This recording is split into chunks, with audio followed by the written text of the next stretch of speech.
O meu nome é Ana Rita Moraes e irei fazer uma breve apresentação acerca da buprenorfina.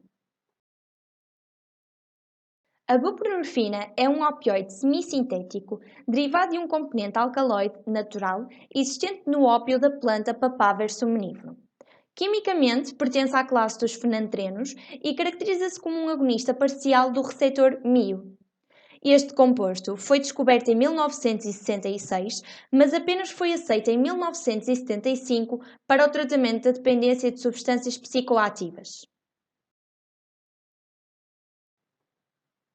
No que diz respeito à farmacocinética, a buprenorfina é um composto que tem uma ampla janela terapêutica, podendo ser administrada pela via sublingual, oral e intravenosa. É na via sublingual que se verifica maior biodisponibilidade em relação às outras vias de administração e menor biodisponibilidade na via oral, inferior a 30%, uma vez que existe um longo efeito de primeira passagem. O seu tempo de semivida é longo, o que permite que as doses sejam administradas em intervalos de tempo mais espaçados. Tem um efeito inicial lento, um grande volume de distribuição, já que se caracteriza por ser muito lipófilo, atravessando facilmente a barreira hematoencefálica e placentária, e tem ainda uma grande afinidade de ligação às proteínas plasmáticas. Relativamente à sua potência, apesar de esta ser superior à da morfina, o seu efeito máximo é inferior. No que concerne ao mecanismo de metabolização, a buprenorfina pode assumir várias vias. A substância, quando administrada por uma via em que ocorre o efeito de primeira passagem, como é o exemplo da via sublingual ou oral, é metabolizada a norbuprenorfina no fígado através de uma reação de N-desalquilação, pela enzima CYP3A4, havendo uma bioativação. Para que haja uma detoxificação deste composto, a norbuprenorfina sofre uma reação de conjugação, a glucuronidação, através da UGT1A1, originando o composto norbuprenorfina 3-glucuronídeo. Através de estudos prévios, confirmou-se que aproximadamente 90% da buprenorfina administrada é metabolizada através da via mencionada, pelo que qualquer variação genética devido à ancestralidade, sexo ou outras variantes na enzima CYP3A4 pode causar impacto na metabolização do composto.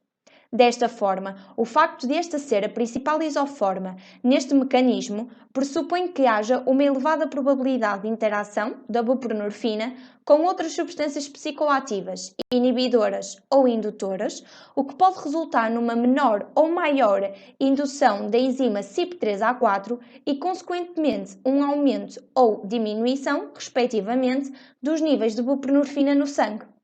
A via de metabolização que representa uma menor percentagem de utilização é a passagem da buprenorfina a buprenorfina 3-glucuronídeo, por via de uma reação de glucuronidação através da UGT1A1.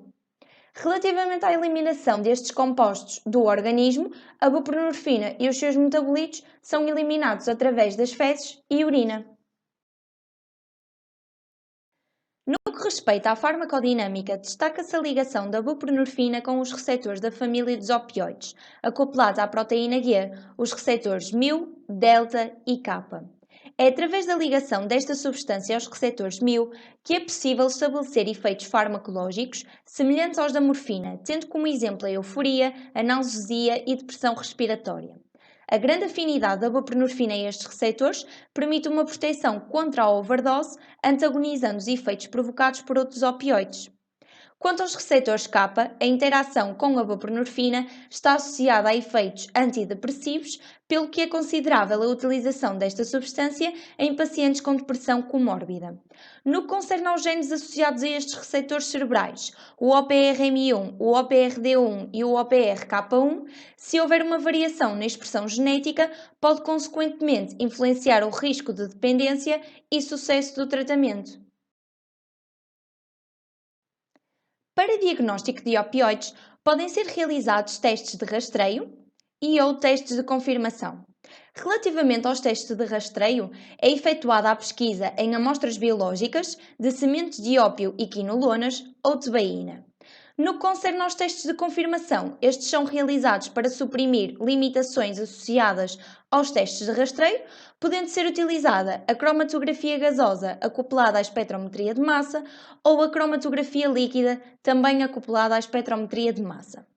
Do ponto de vista farmacológico, a administração da buprenorfina é indicada para o tratamento da dor pós-operatória grave ou moderada, dor oncológica e ainda cólica renal. No que diz respeito à sua utilização como tratamento de dependência a longo prazo, segundo o European Monitoring Center for Drugs and Drug Addiction, a buprenorfina, através da via sublingual, é um dos compostos mais recomendados e utilizados, apresentando uma percentagem de 35%. Para além disso, este composto pode ser administrado conjuntamente com a naloxona, com o intuito de impedir a utilização da buprenorfina de uma forma abusiva. A respeito dos aspectos forenses relacionados com a buprenorfina, este opioide pode ser utilizado para manifestar intoxicações acidentais ou intencionais. Relativamente às intoxicações acidentais, estas revelam-se maioritariamente em crianças.